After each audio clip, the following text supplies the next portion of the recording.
Hello बच्चों, कैसे हैं आप। लास्ट वीडियो में हमने चर्चा की थी series combination of cells, right. आज हम देखेंगे पैरेलल कॉम्बिनेशन ऑफ सेल्स की, राइट। चलिए शुरुआत करते हैं parallel combination of cell. So cells in parallel, right. So cells in parallel combination, आप देखेंगे यहां पर मैं एक सेल ले लेता हूं, ठीक है। ये आपके पास एक सेल है, राइट। यहां पर दूसरा सेल ले लेते हैं हम लोग यहां पे, ठीक है। अब ये सेल जो है कुछ इस तरह से कनेक्टेड है, ठीक है।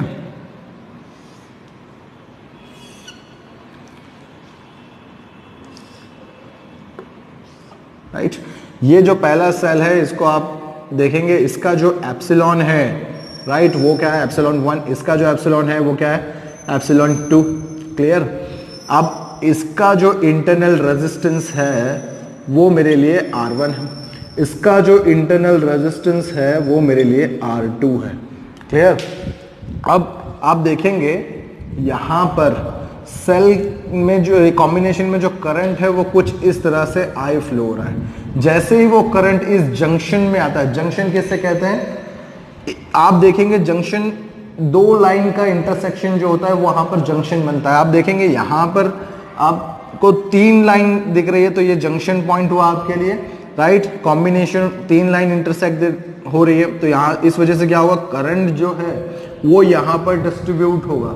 डिस्ट्रीब्यूट होने के मतलब करंट एक पाथ में जाएगा विच इज I1 और दूसरे पाथ में जो करंट जाएगा वो होगा I2, ठीक है। यही करंट I1 इधर होते हुए आएगा, राइट। यही करंट I2 इधर होते हुए आएगा और इस पॉइंट यानी अगेन ये जंक्शन आप देख सकते हैं, 2 से ज्यादा लाइन यहां पर कंबाइन हो रही है इसलिए जंक्शन है, राइट। तो ये जंक्शन पॉइंट पे अगेन देख सकते हैं दोनों करंट की डायरेक्शन सेम है तो ये दोनों क्या हो जाएंगे, ऐड हो जाएंगे और मुझे क्या देंगे, अगेन करंट I आपको यहां पर मिलेगा, ठीक है। चलिए इनके नाम दे देते हैं। सपोज इस टर्मिनल का नाम A है और इस टर्मिनल का नाम B है, क्लियर। तो इसके इक्विवेलेंट सर्किट की अगर हम बात करें तो इसके इक्विवेलेंट सर्किट हम बना लेते हैं यहां पर, यस इधर बना लेते हैं। इक्विवेलेंट सर्किट कैसे बनेगी आपके, देखिए सिंबल आपके पास यहां पर इक्विवेलेंट सर्किट, आप एक सेल ले लेंगे, ठीक है, जो आपको पैरेलल का इक्विवेलेंट ईएमएफ देगा, ठीक है। और ये होगा इंटरनल रेजिस्टेंस का इक्विवेलेंट, ठीक है। और यहां पर जो टर्मिनल आपको मिलेंगे वो होंगे A और B, ठीक है। करंट जो है वो I फ्लो हो रहा है यहां पर और इस तरफ भी मुझे करंट क्या मिलेगा, I ही मिलेगा। तो ये मैंने इक्विवेलेंट सर्किट बना ली इसकी, ये ठीक है। चलिए देखते हैं पैरेलल कॉम्बिनेशन में आप क्या कहते हैं, किसे पैरेलल कहते हैं। आप जैसे यहां पर देख सकते हैं इस सेल का पॉजिटिव और इस सेल का पॉजिटिव दोनों एक कॉमन पॉइंट A के साथ कनेक्टेड है।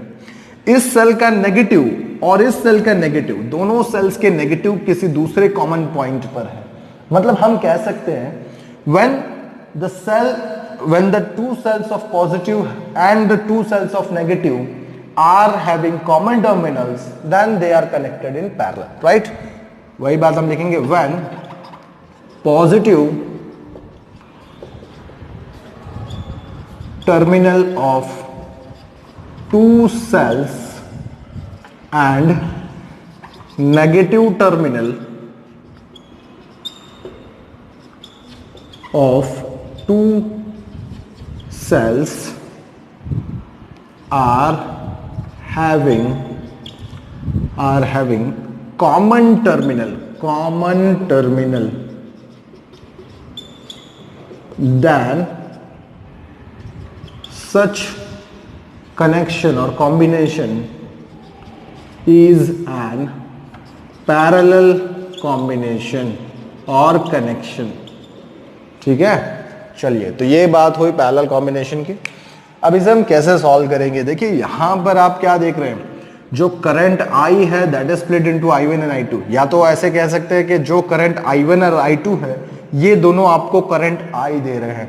तो हम यहां पर सिंपली क्या लिखेंगे, at junction of A current I is equal to I1 plus I2 है, देखिए है ना, current I is equal to I1 plus I2 है, या I1 plus I2 is equal to I है, ठीक है। लेट इट बी इक्वेशन 1, मैं इक्वेशन 1 नाम दे देता हूं। अब आप देखेंगे इस इक्वेशन में मुझे I1 और I2 की वैल्यू सब्स्टिट्यूट करनी है, राइट। तो हम शुरुआत करेंगे पोटेंशियल से, राइट, अगेन पोटेंशियल से स्टार्ट करेंगे। हम पोटेंशियल फाइंड करेंगे फॉर सेल 1, इसी तरह से पोटेंशियल फाइंड करेंगे for cell 2, clear, between A and B। तो यहां पर लिखेंगे potential of cell 1 is VAB, right. तो आप इसे सिंपली क्या लिखेंगे, आपको एक बात पता है, यहां पर जो पोटेंशियल होंगे, राइट, दोनों सेल्स के पोटेंशियल कैसे होंगे, VAB है, मतलब voltage, terminal voltage is common, terminal voltage जो है वो दोनों में सेम रहेगा, V सेम रहेगा पैरेलल कॉम्बिनेशन में। EMF अलग अलग होंगे क्योंकि उनके इंटरनल रेजिस्टेंस अलग अलग है, राइट, EMF अलग अलग होंगे क्योंकि इंटरनल रेजिस्टेंस अलग अलग है, लेकिन टर्मिनल वोल्टेज दोनों के कैसे रहेंगे, सेम रहेंगे पैरेलल कॉम्बिनेशन में। तो आप यहां पर क्या लिख रहे हैं, potential of cell 1 is VAB which is equal to common V, तो आप क्या लिखेंगे, V is equal to epsilon 1 minus current जा रहा है I1 उसमें से, और इंटरनल रेजिस्टेंस कितना है, R1, क्लियर। सिमिलरली आप दूसरे के लिए लिखें तो क्या लिखेंगे, potential of cell 2 is VAB which is equal to simply V, right. तो उसके लिए पोटेंशियल क्या लिखेंगे, देखिए V इज इक्वल टू, यहां पर V इज इक्वल टू कितना, देखिए यहां पर इस सेल का EMF कितना है, एप्सिलॉन 2 माइनस करंट कौन सा पास हो रहा है, I2, इंटरनल रेजिस्टेंस कितना है, R2, राइट। ये फॉर्म हुआ आपके लिए। अब आप देखेंगे ये दोनों इक्वेशंस में मैं I को सब्जेक्ट बना लेता हूं, या I1 I2, मुझे तो I1 I2 की वैल्यू चाहिए थी, तो मैं I1 I2 को सब्जेक्ट बना लेता हूं, ठीक है।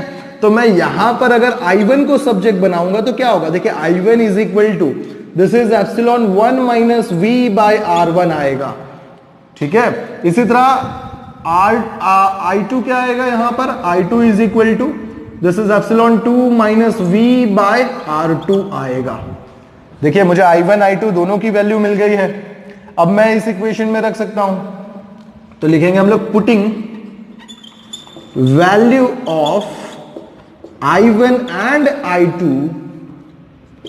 in equation 1 we get, क्या मिलेगा, देखिए इक्वेशन 1 में रखिए, this is I is equal to, क्या है इक्वेशन आपके लिए यहां पे, epsilon 1 minus V by R1, ठीक है, प्लस क्या है I2 की वैल्यू, मतलब epsilon 2 minus V by R2, ठीक है। अब आप यहां पर डिनोमिनेटर स्प्लिट करके मैं थोड़ा रीअरेंज करूं तो इसको मैं कैसे लिख सकता हूं, देखिए epsilon 1 plus epsilon 2, this is R1, और यहां पर आप क्या लिखेंगे, epsilon 2 by this is R2, right. मैंने क्या किया, डिनोमिनेटर स्प्लिट करके मैं लिख रहा हूं। इसी तरह यहां पर माइनस साइन कॉमन करके V इनर ब्रैकेट क्या लिख सकते हैं आप लोग, 1 by R1 plus 1 by R2, right. इस तरह हम लिख सकते हैं ना इस इक्वेशन को, ठीक है। चलिए अब मैं यहां पर इसे सॉल्व करूंगा, इसके लिए मुझे ये रब करना पड़ेगा, ठीक है। आप इसे नोट डाउन कर लीजिएगा।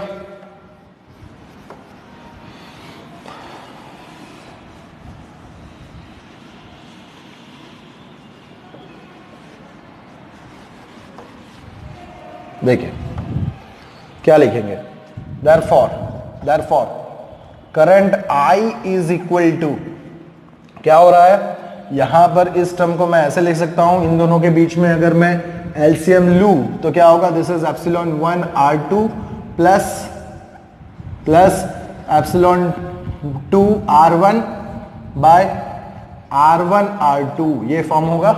इसी तरह माइनस इस टर्म में क्या होगा, V in a bracket, this is R1 plus R2 whole by R1 R2, right, ये फॉर्म आएगा।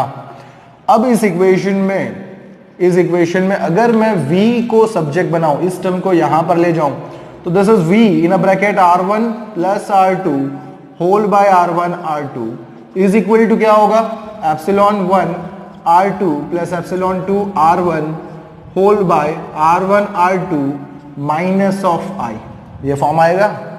अब आप देखेंगे इस टर्म को मैं इस तरफ ले जाऊं, राइट, तो क्या होगा, इस तरफ ले जाने पर ये term v is equal to epsilon 1 r2 plus epsilon 2 r1 by r1 r2 into, ये टर्म इस तरफ आएगी, मतलब r1 r2 by r1 plus r2, clear, minus of i, this term will be r1 r2 by r1 plus r2, ये form आएगा। अब आप देख सकते हैं यहां पर ये टर्म कैंसिल्ड हो गई, ठीक है, तो आपको क्या मिलेगा, v is equal to epsilon 1 r2 plus epsilon 2 r1 by r1 plus r2 minus i r1 r2 by r1 plus r2, ठीक है, ये फॉर्म आपको मिला। मान लीजिए अब इसको इक्वेशन 1 ले लेते हैं, ठीक है। अब आप देखेंगे ये जो इक्विवेलेंट सर्किट हमने बना रखी है, राइट, इस इक्विवेलेंट सर्किट के लिए अगर हम टर्मिनल वोल्टेज का इक्वेशन लिखे तो क्या होगा, देखिए, इक्विवेलेंट सर्किट के लिए टर्मिनल वोल्टेज का इक्वेशन लिखे तो क्या होगा, देखिए, वोल्टेज VAB का तो सिंपली हमने V लिख रखा है, ठीक है, और equivalent EMF minus I into R equivalent होगा, देखिए आप, ठीक है। तब हम इसे इक्वेशन 2 नाम दे देते हैं। अब आप देखिए इक्वेशन 1 और 2 को कंपेयर कीजिए, क्या होगा, कंपेयरिंग इक्वेशन 1 एंड इक्वेशन 2, दोनों को कंपेयर कीजिए, क्या मिलेगा, देखिए, इक्विवेलेंट EMF का इक्वेशन जो आपको मिल रहा है वो है epsilon 1 R2 plus epsilon 2 R1 by R1 plus R2, clear. इसी तरह आपको R इक्विवेलेंट का इक्वेशन जो मिल रहा है, R इक्विवेलेंट का या इंटरनल रेजिस्टेंस का, वो क्या मिल रहा है, it is R1 R2 by R1 plus R2, ये इक्वेशंस के फॉर्म आपको मिले, ठीक है। चलिए, आप इस फॉर्म को किसी दूसरी तरीके से भी रिप्रेजेंट कर सकते हैं, देखिए कैसे, राइट, मैं इस इक्वेशंस को कुछ ऐसे लिख सकता हूं, देखिए, equivalent EMF by R equivalent, अगर मैं इस फॉर्म से इस फॉर्म को डिवाइड करूं तब क्या होगा, देखिए, this will be this is epsilon 1 by R1 plus epsilon 2 by R2, ये फॉर्म आएगा, देखिए आप देख सकते हैं यहां पर, ठीक है।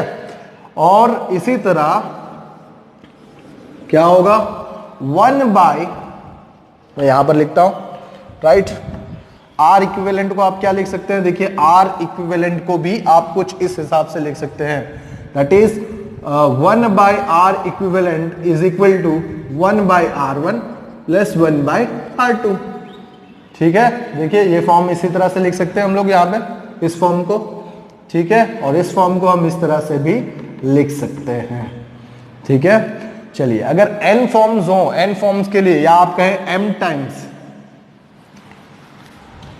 If cells are connected in parallel for m times, then क्या होगा, m टाइम्स, अगर इन सेल्स को m टाइम्स कनेक्टेड किया हुआ है मैंने, तब क्या होगा इनका इक्वेशन, ये आपको फाइंड करना है।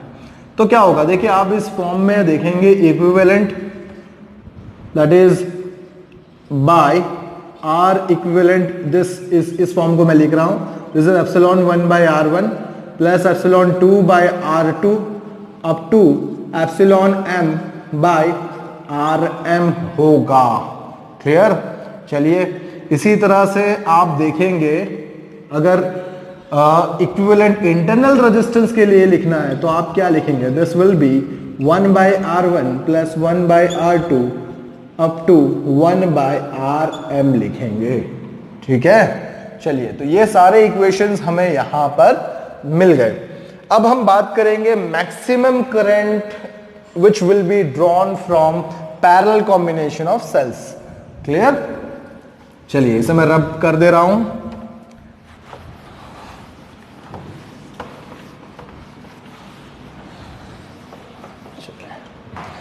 Maximum current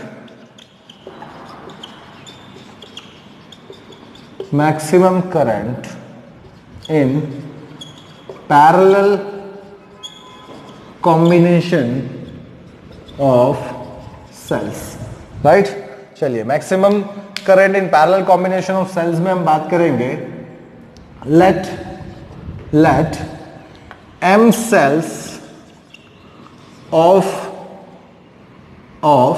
EMF epsilon internal resistance that is R are connected in parallel, right? तो देखिए आप इस कॉम्बिनेशन को कुछ इस तरह से लिख सकते हैं। मान लीजिए यहां पर आपको पैरेलल कॉम्बिनेशन कुछ इस तरह दिया हुआ है,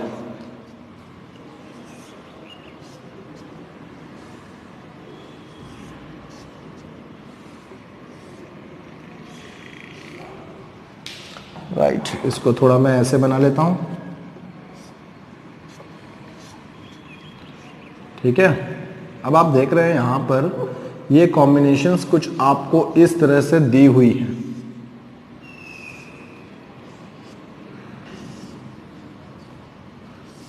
ठीक है। और ये जो है ये आपके लिए m टाइम्स है, राइट। ये जो है वो m टाइम्स का सेल है, right? This is epsilon, epsilon, epsilon, and this is epsilon only. Clear? And which is connected with the external resistance R. ठीक है, external resistance R के साथ connected है। इन सब में internal resistance कितना है? small r जितना, ठीक है। चलिए अब हम बात करेंगे इसके इक्विवेलेंट EMF की या टोटल EMF की। तो देखिए आप टोटल EMF जब लिखेंगे तो क्या होगा, देखिए total EMF of such combination is क्या होगा। देखिए आप टोटल EMF लिख रहे हैं तो नेट इक्विवेलेंट EMF क्या होगा। EMF सब में सेम है, m टाइम्स सब में सेम है, राइट। तो सब में सेम होने की वजह से क्या होगा, EMF सिंपली एप्सिलॉन ही रह जाएगा, राइट। क्योंकि सब में इंटरनल रेजिस्टेंस भी R ही है। अब जैसे इस इक्वेशन में देखिए यहां पर आप EMF खाली एप्सिलॉन ले लें और यहां पर खाली एप्सिलॉन ले लें, ये R कंसिडर करें तो ऊपर क्या आएगा, ट्वाइस ऑफ एप्सिलॉन R आएगा, नीचे 2R आएगा। क्या होगा, R कैंसिल हो जाएगा, 2 कैंसिल हो जाएगा, मतलब एप्सिलॉन इक्वल टू क्या आएगा, सिंपली एप्सिलॉन आएगा, राइट। तो इक्विवेलेंट एप्सिलॉन इक्वल टू क्या आएगा, एप्सिलॉन आएगा। तो पैरेलल कॉम्बिनेशन में क्या होता है, इक्विवेलेंट EMF जो होगा वो आपके लिए एप्सिलॉन आएगा if all cells are having same EMF, right. अगर सारे सेल्स के पास सेम EMF है तो आप सिंपली इसे क्या लिखेंगे, EMF लिख देंगे। तो ये आपके लिए टोटल EMF हो गया। अब आप फाइंड करें टोटल इंटरनल रेजिस्टेंस को। देखिए टोटल इंटरनल रेजिस्टेंस, तो टोटल इंटरनल रेजिस्टेंस क्या होगा आपके लिए, it is 1/R equivalent is equal to 1/R, right. कितने टाइम से आप देख सकते हैं, 1/R plus 1/R up to it is m times by R, ये हो जाएगा। मतलब आप इसे सिंपली क्या कह सकते हैं, it is m times by R हो जाएगा ये, ठीक है। या m टाइम्स कह सकते हैं यहाँ पे, अप टू m टाइम्स, तो यहाँ पे क्या होगा, m टाइम्स बाई R हो जाएगा। दिस इज 1/R इक्विवेलेंट, ठीक है। मतलब आप इस फॉर्म को क्या लिख सकते हैं, R equivalent is equal to R by M। Clear, क्या आया आपके लिए, R बाई M फॉर्म आया। This is the equivalent resistance for internal resistance. चलिए अभी मुझे टोटल रेजिस्टेंस फाइंड करना है। तो देखिए टोटल रेजिस्टेंस क्या होगा, total resistance of the circuit, तो देखिए total resistance of the circuit अगर आपको लेना है तो देखिए इसकी इक्विवेलेंट सर्किट में बनाता हूं तब आपको थोड़ा इजी समझ में आएगा। यहां पर इन सारे सेल के कॉम्बिनेशन को मैं एक सेल से रिप्रेजेंट कर रहा हूं which is equivalent resistance, equivalent EMF, right, with the internal resistance, their internal resistance is Req, right, which is connected with external resistance R। तो आप देख सकते हैं कि ये रेजिस्टेंस और ये रेजिस्टेंस दोनों कैसे हैं, सीरीज में। तो टोटल रेजिस्टेंस ऑफ सर्किट आप क्या लिखेंगे, is equal to capital R plus R equivalent. तो R क्या आएगा आपके पास, this is capital R plus ये स्मॉल r बाई m, ये फॉर्म आपको यहां पर मिला। देखिए अब आप करंट फाइंड करना चाहते हैं तो करंट का इक्वेशन क्या होता है, that is total EMF by total resistance. देखिए current I is equal to total EMF by total resistance, ये लिखेंगे ना आप। तो टोटल ईएमएफ क्या है, epsilon, right, equivalent epsilon upon total resistance.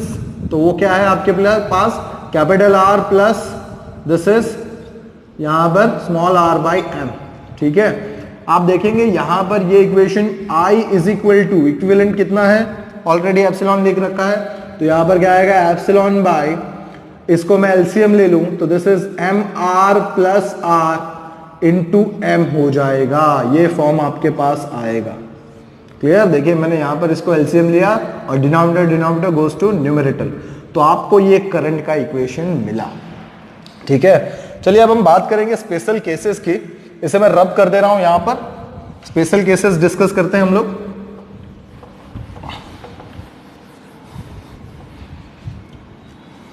देखिए स्पेशल केसेस, अब देखिए इसके स्पेशल केस क्या बनेंगे। पहला, इफ R इज और very very greater than R by M, right, जैसे आप इस इक्वेशन में देख सकते हैं, राइट, क्या है, I is equal to epsilon by R plus small r by M। तो अगर मैं इस R को इससे बहुत बड़ा कंसिडर करूंगा तब क्या होगा, R by M is omitted, तब क्या होगा, current I is equal to, simply क्या होगा, current I is equal to this is epsilon by R हो जाएगा। देखिए आप एप्सिलॉन बाई R रह जाएगा, ठीक है। चलिए तो ये आपको यहां पर पता चल गया। सेकंड देखें, सेकंड स्पेशल केस क्या है आपके लिए, if R is smaller than R by M, right, तो क्या होगा, R इज ओमिटेड, तब आप R को ओमिट कर सकते हैं, कैपिटल R को। अगर कैपिटल R यहां से ओमिट हो जाएगा तब क्या आएगा, देखिए current I is equal to this will be epsilon by R by M, मतलब denominator goes to numerator, so it is m times of epsilon by small r, और which we call m times current by one cell, right, this is m times current by one cell। clear, तो ये हुआ हमारे लिए parallel combination of cells, right. Thank you.